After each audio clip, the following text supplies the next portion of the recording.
Yo paling ora ki lobster, cumi, men kulitku ki nek gisine ngono lho, Mi. Iya, gen raimu nyeprok kaya urang. Rasa kakan gaya kowe. Panganan apa dipangan? Rasa mile-mile. Raiku ki kusem lho, Mi. Ora pede aku ki.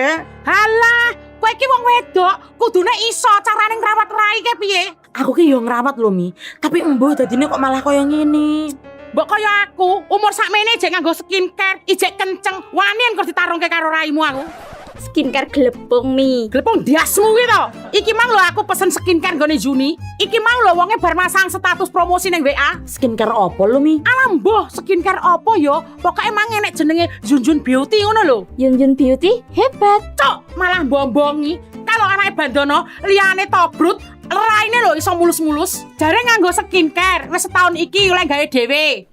Aku yo sisan, Mi. Aku yo pengen. Rasudi pesen dhewe. Entek-entek aneh lho, aku engko sing kon bayar.